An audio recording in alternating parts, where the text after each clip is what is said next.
Welcome to this episode of our program Daily Debate. As usual, we will be discussing important files. Today we'll be speaking about two important events that are happening. One is the Chinese president who is in Saudi Arabia to attend two of the first of their kinds in the Middle East. Our second segment will be speaking about mega projects in Egypt and their contribution to the economic progress. But here first, the Chinese president, or President Xi Jinping, is in Saudi Arabia to boost cooperation with the Middle East countries and witness dozens of energy and investment agreements. The China-Arab Countries Summit and the China-Gulf Cooperation Council Summit are the first of their kind between China and the Middle East countries on the Sino-Arab cooperation. There will also be a China-Arab States Cooperation Forum. The dialogue mechanisms, or to continue with the dialogue mechanisms that started in 2004. We'll be speaking about that in our first segment. Before we delve into our discussion, let me first take the first top stories of the day. And President Abdel Fattah al-Sisi met with his Chinese counterpart Xi Jinping in Saudi Arabian capital Riyadh on Thursday. During the meeting, President Sisi said he was looking forward to enhancing partnership with the Chinese president during the coming period to develop bilateral relations, especially in light of the historical friendly relations binding the two countries and peoples. On his spot, the Chinese leader hailed Egypt's role under the leadership of President Sisi in boosting security and stability in the Middle East, which China is depending on to establish a Chinese-Arab partnership. Jinping said his country was looking forward to boosting its partnership with Egypt at all levels and expanding fields of cooperation. He reiterated that Beijing would support Egypt in its development process under the leadership of President Sisi. Xi pointed to the promising investment opportunities for the Chinese companies in Egypt, according to increase aspects of trade exchange and economic cooperation between both countries. The Chinese president congratulated President Sisi on the high-level Egyptian organization of the Global Climate Summit COP27 and the success that Egypt had succeeded.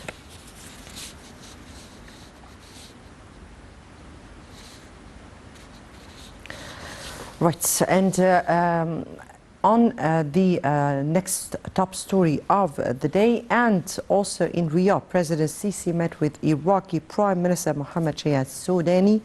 Presidential spokesman Ambassador Bassam Radi said President Sisi renewed his congratulations to the Iraqi Premier on his success in gaining confidence of the parliament and forming the government. President Sisi hailed the deep ties that bind the two Arab nations and said Egypt is looking forward to broadening cooperation with Iraq in various domains. The head of state emphasized the solid principles of Egyptian politics in supporting Iraq and magnifying the Arab national role, as well as providing full support to the Iraqi people at various levels. President Sisi pointed out to the importance of expediting the implementation of joint projects between Egypt and Iraq so that economic achievements keep in with the political outlook between the two sides. On his spot, the Iraqi Prime Minister extended his appreciation to Egypt's efforts in supporting Iraq at all levels, adding that his country is looking forward to expanding cooperation with Egypt.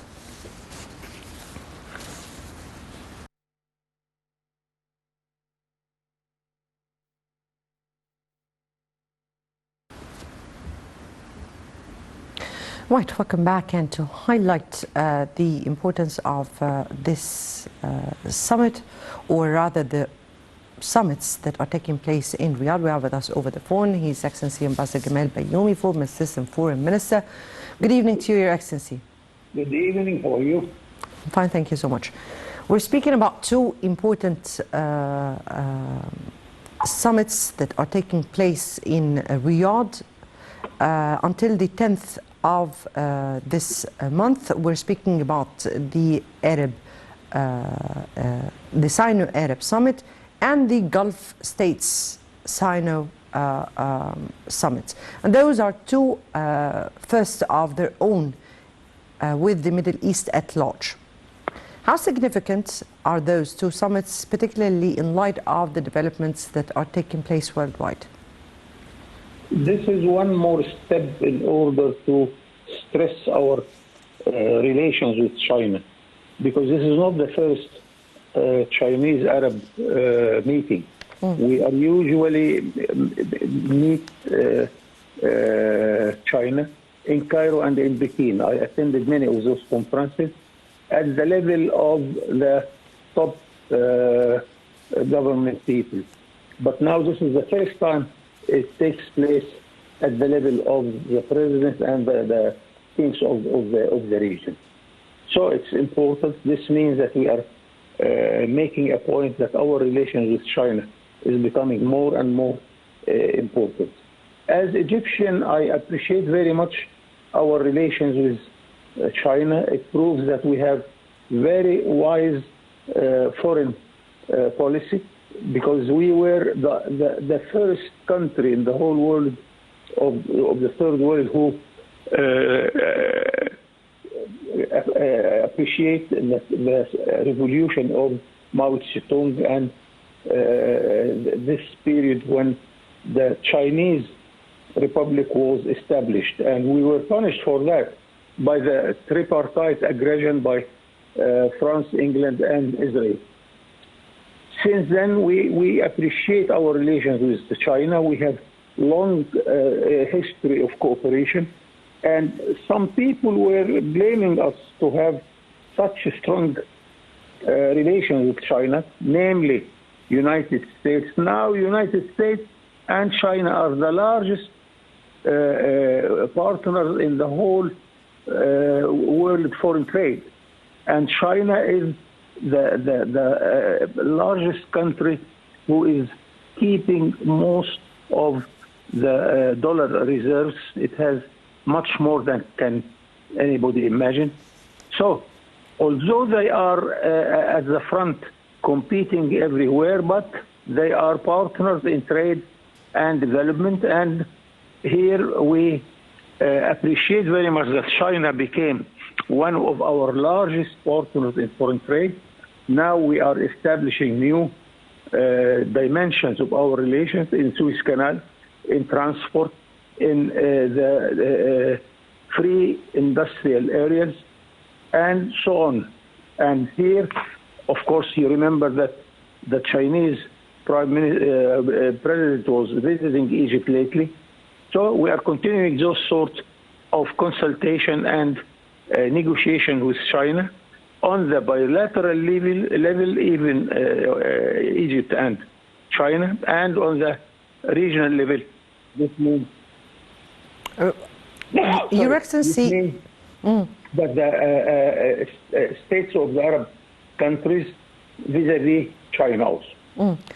Exactly, Your Excellency. We're speaking about two horizons, the Arab-Sino relations and the Egyptian-Sino relations. And if we speak about the Arab-Sino relations, let's say that this is the first of its kind to gather all together all those heads of states in a meeting with the Chinese, or in a summit with the Chinese president. And we've seen today some of the agreements between Saudi Arabia and China were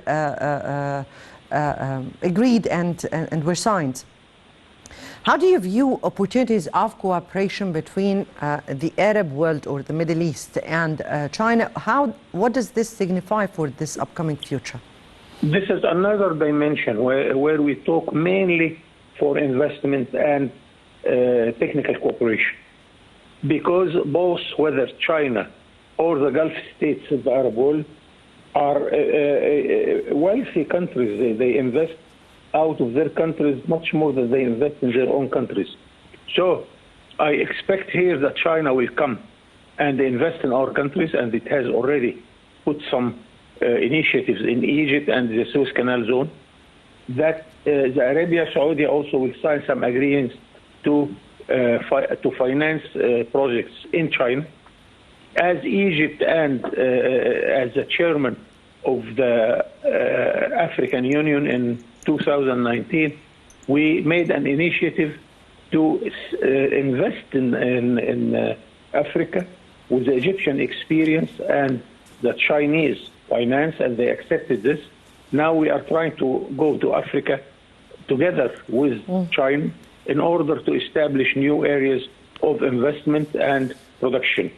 Many files are there, and I am keen to see many results after this experience. And of course, I expect that this meeting will take place on the ministerial level also and the technical level. Right. Your Excellency, Ambassador Gamal Bayoumi, former Assistant Foreign Minister, we thank you so much for being with us and for highlighting this issue. Before we move on to our discussion, or to further discussion, let's first have this quick report. And President Sisi attends first China-Arab Summit in Riyadh. Let's watch. President Abdel Fattah al-Sisi arrived in Saudi Arabia on Thursday to attend the first China-Arab Summit in Riyadh. President al-Sisi's participation in the China-Arab Summit comes within the framework of Egypt's keenness to strengthen and develop the distinguished historical relations between the Arab countries and China, as well as to contribute effectively to strengthen joint action mechanisms to achieve common interests, according to a separate statement by Roshdy. The Riyadh Summit aims to build on the extended political dialogue between the two sides, as well as consultation and coordination on means to maximize prospects for mutual cooperation at the economic and development levels, as well as discussing efforts to maintain regional and international security and stability. Presidential spokesman Bassam Radi said that President Sisi's participation in the summit comes within the framework of Egypt's keenness to strengthen and develop the distinguished historical relations between Arab countries and China.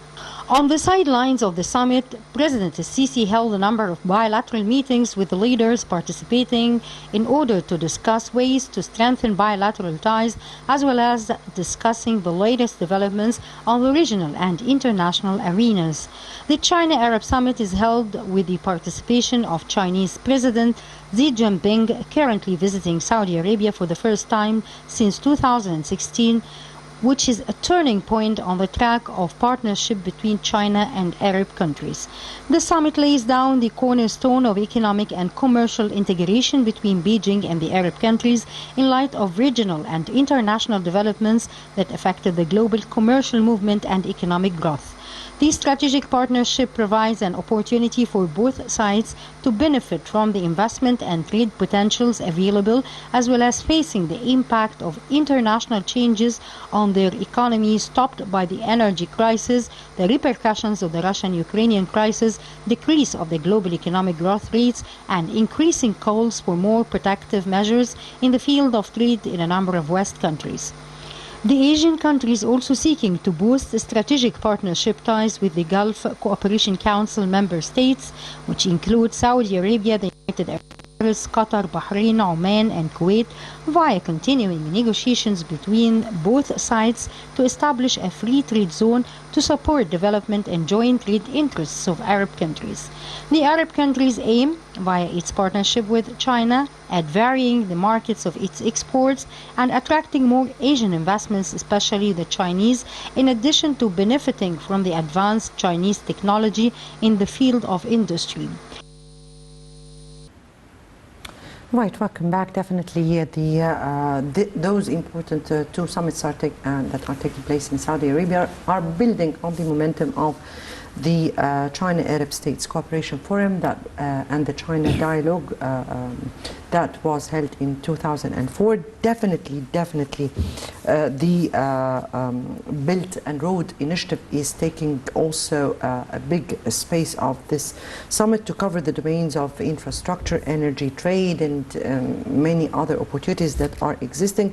Also, if we are speaking on the bilateral side, then we have to speak about the very distinguished relations or recent relations between Egypt and China.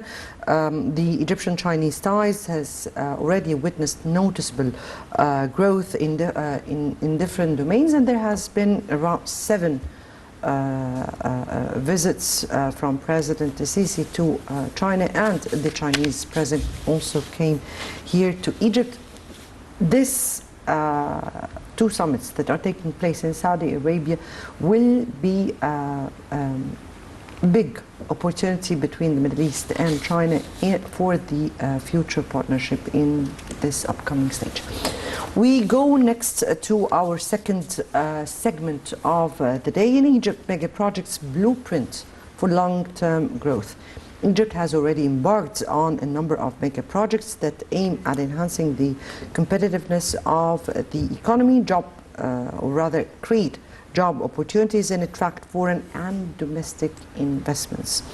These national mega projects are contributing to the new chapter of Egypt's economic progress, and the government has adopted medium and long-term policies to make the Egyptian market more robust, including the economic reform program and the structural reform programs. Other than that, there were those very important presidential initiatives that were adopted to elevate the citizens' living standards and provide them with better chances in life.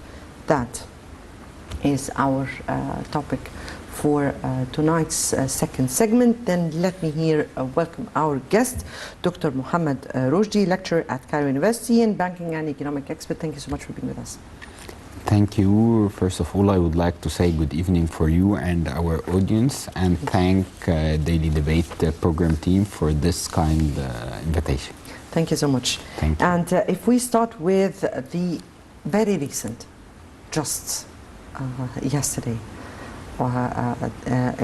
التعمير access, the president was very much keen to inaugurate it himself and follow up with those huge mega projects. We're speaking here about an access that represents a huge qualitative leap that will provide new development opportunities for the entire western region of Alexandria. Let me take your reading. Actually, I would like to start with two famous quotes concerning the national projects and how you have to build your country in a proper way to invest, and you have to invest on it. Actually, reconstruction goes hand in hand with reconciliation. This is for Nelson Mandela, and the best way is to predict future is to create it for Abraham Lincoln. Actually, what we are doing nowadays, or the presidential leadership and the government is doing an amazing job. First, I would like to thank you that you started our discussion today with Tamir Access. This is one of the most important things that will connect Egypt in a different way, and it's highlight a huge leap achieved in Egypt's transport sector in view of the great interests the political leadership has been attaching to such vital sector, and part of the state a comprehensive development plan across the nation. Actually, the government is spending a huge investment, and they have a huge budget for infrastructure. One of those things that the government, as far as I recall, they spend, as far as I recall, $40 billion infrastructure to leverage investment and improve quality of life for the Egyptians. And one of the most important things that the Tamir Access with CD3 road link with a length, as far as I recall, 1,370 meters. It contributes to reducing accidents and facilitating traffic flow, and will connect Egypt in a different the entire way. Western region, particularly the Delta one. Yes. Indeed. And this is positively will reflect on a lot of things. For example, the supply chain. If you would like to have an investment, if you would like to invest in this part, if you would like to have a free economic zone, and if you would like to transport things from Cairo, for example, to this region, it reduces the time, and it connects overall Egypt in a proper and different way. Facilitate. But Yes. all these are facilitations, and all these is very much made to facilitate an easy Yes. the pressure of traffic and of course the transportation. Yes. And this is part of there's a report which called a competitiveness report. One of the competitiveness part that if you would like to assess a country, if I'm an investor and I would like to enter a new market or a country, one of those parts, the infrastructure. Indeed, indeed, very much indeed. Linking also between governorates and reducing the time span is something very important. Before we go more into For sure, time is money. definitely. Before we go more into our discussion, let me just first take this report in. President Sisi witnesses the inauguration of a Tamir access in Alexandria. Let's just watch. President Abdel Fattah el-Sisi said Egypt is confronting a twofold problem since it must not only create jobs for the large number of those entering the labor market every year, but also guarantee decent minimum wages to the workforce. The president's comments came during his inauguration of a Tamir access in Alexandria and other major transport projects. In a statement, the presidency said that Al-Tamir access represents a huge qualitative leap that will provide new development opportunities for the entire western region of Alexandria Governorate. It will increase urban space as it links the Khila port with the Desert Road, the International Coastal Road, and the city of Burj Al Arab. It also links Alexandria with New El Alamein city through the coastal road. President Sisi witnessed the inauguration of several other national projects in Alexandria Governorate via video conference, including Misr train station in Alexandria that has been recently renovated, and a project to upgrade the railway signal system on the Cairo-Alexandria railway line. He also inaugurated via video conference on Monday the third phase of El Bashair El Khair housing project in Ghit El Ainab district in Alexandria. The president reiterated the need to prevent illegal construction on or near roads, traffic access, and farmlands, noting that the government would have to spend up to £6 billion to fix the damage. The president said the government had expanded the Cairo-Alexandria Desert Road to ease traffic on the agriculture road, in addition to improving the Nobareya Road, which lies along Cairo-Alexandria Desert Road, to give a chance for Delta residents to have easy traffic, asserting the importance of protecting a Nobareya Canal bridge. He asserted that the government has exerted its utmost efforts to set up an integrated network of roads that serves the country's more than 100 million population over the coming 10 years. The president said that the government is not only concerned with building roads and bridges, but is paying due attention to the agriculture sector.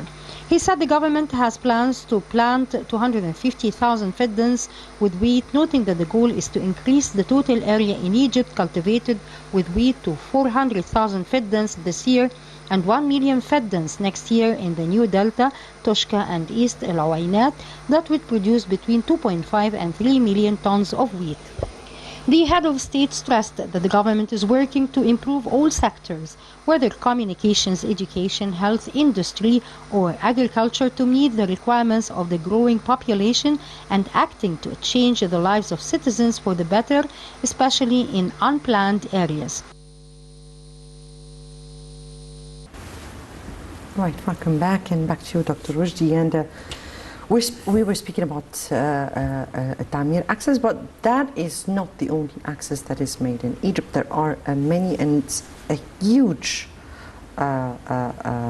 number of access in roads and railways, railway and definitely train. All those transportation changes that have been occurring in Egypt are really contributing to the main issue, which is sustainable development, but also the national projects. also the national projects, the mega national projects that contribute to the sustainable development, or rather goes in alignment with the sustainable development vision, or Egypt's vision for 2030. Your comment. Actually, we have a lot of mega projects in different fields, like housing projects, healthcare projects, road projects, bridges and tunnels, constructions, education, water supply, sports, a lot. Actually, the government has a lot in its agenda. If I would like to focus on, in my humble opinion, on the most important things, I would like to start with one of the most important things, which is Suez Canal, the universities, the new universities, the renewable energy projects that aligned with 2030 Egypt agenda. This is in addition the railway that you started your question, which is, as far as I recall, the Cairo Metro line. The Cairo Metro line is one of the most important and crucial mega projects. Especially this project will solve the traffic problem, and the project will increase the capacity of Cairo Metro line and line 2, as more trains will become available for passengers and transport, and the fleet availability will improve from 79% to 88%. And this is one of the most important things if you would like to bring FDI and would like to focus on a country and enhance its GDP growth. You have to build and invest in the infrastructure. And as I told you and our audience, this is one of the most important things, to invest in the infrastructure, and it will enhance also our competitiveness, which positively reflect on FDI. As you know, and our audience, our presidential leadership has ambitious plan to get FDI in the coming. Attract the foreign direct investments, yes. Foreign or even domestic, yes, indeed. Yes, this is in addition to increase our non-petroleum exports. As far as I recall, it will reach $100 billion, hopefully, in the coming 3 years. To do this, we have to have a solid infrastructure.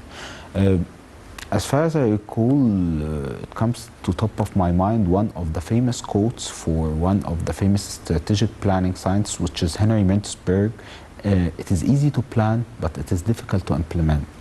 The challenge in the implementation.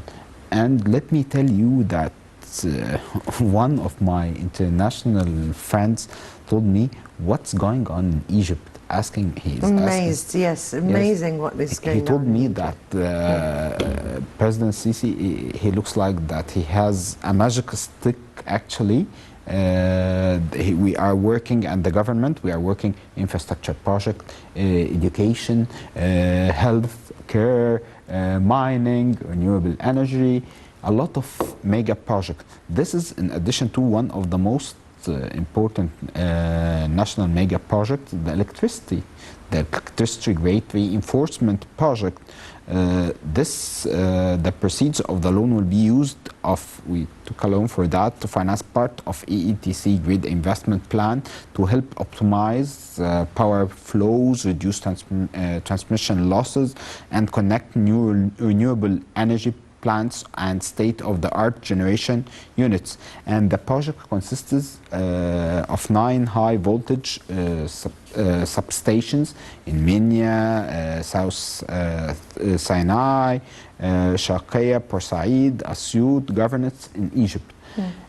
Can you imagine that you have well-designed railway in addition to electricity?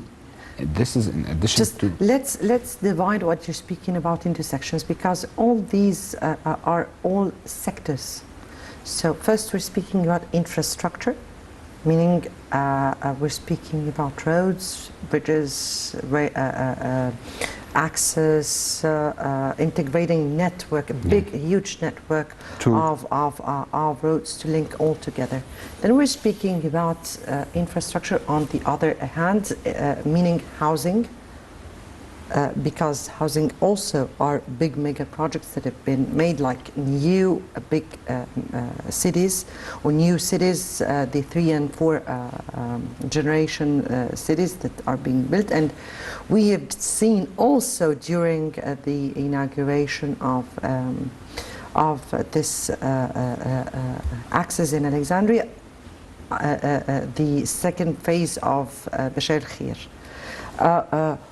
And then you're speaking here about energy, which has been one of the prior files that the leadership and the government has been working on, grids and stations and all this.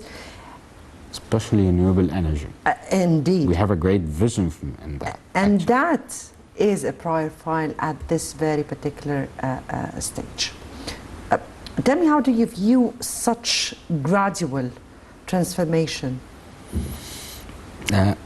Actually, those things, the railway, the energy, actually, in addition to the initiatives for housing, especially the government did a great job to create special programs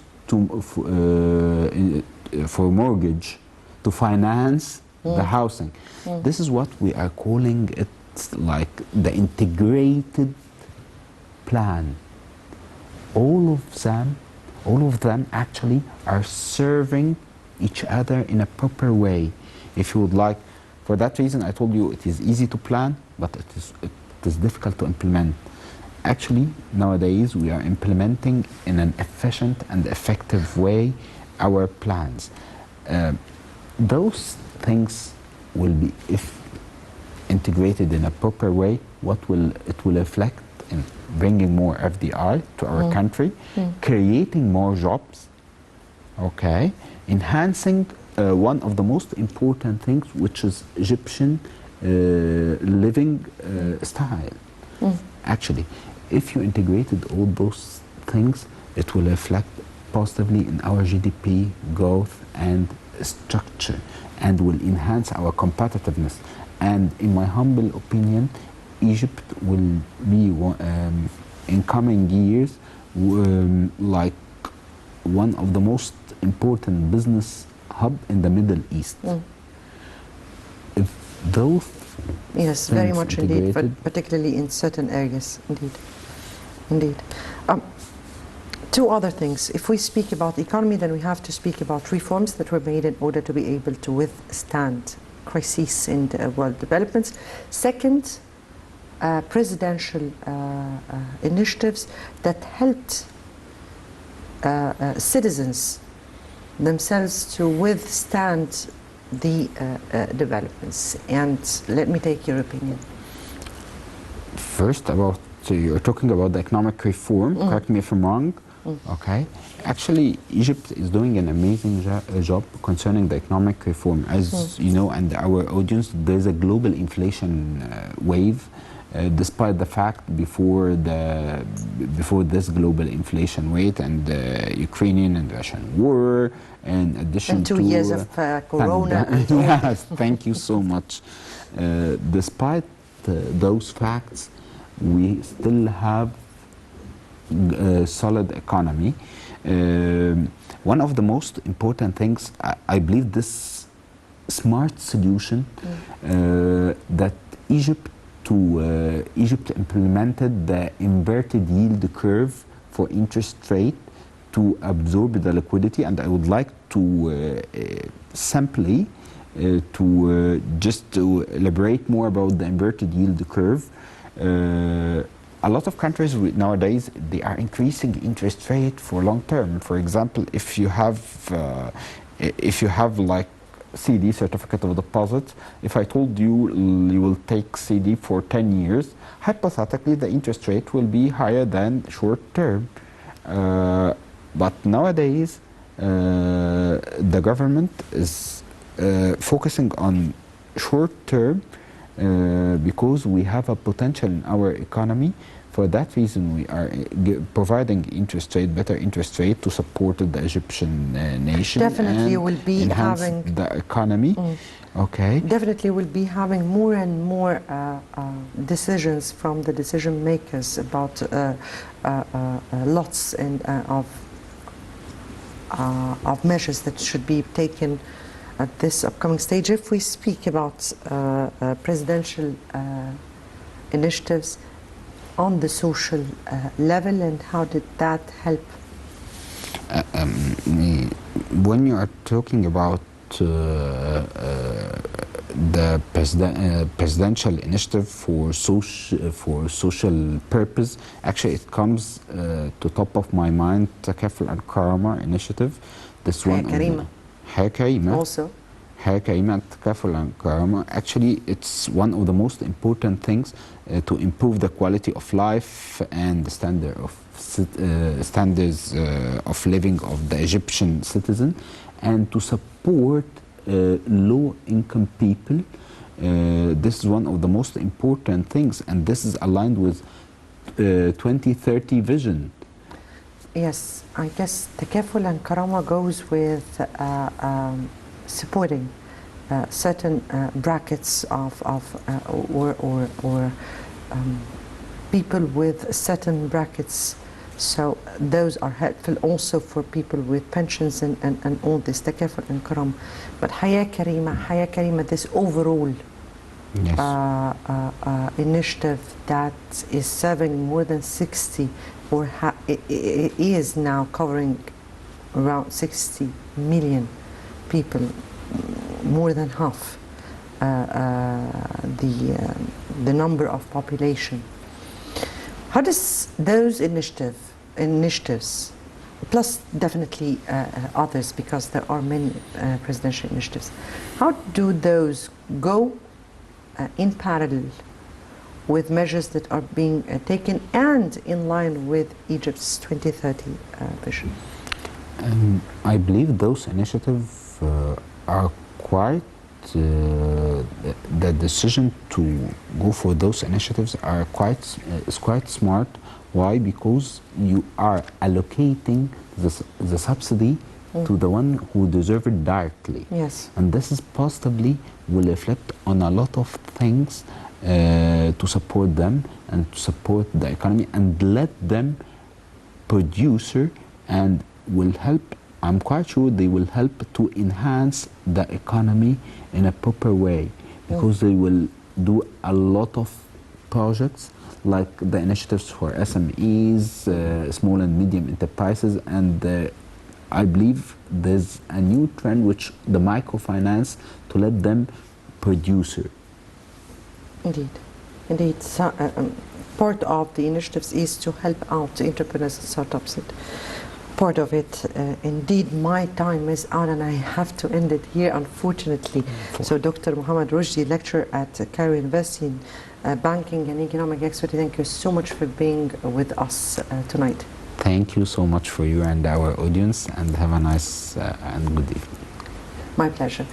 And dear audience, I guess that takes us to the end of this episode. Next debate will be on Sunday, so until then, good night.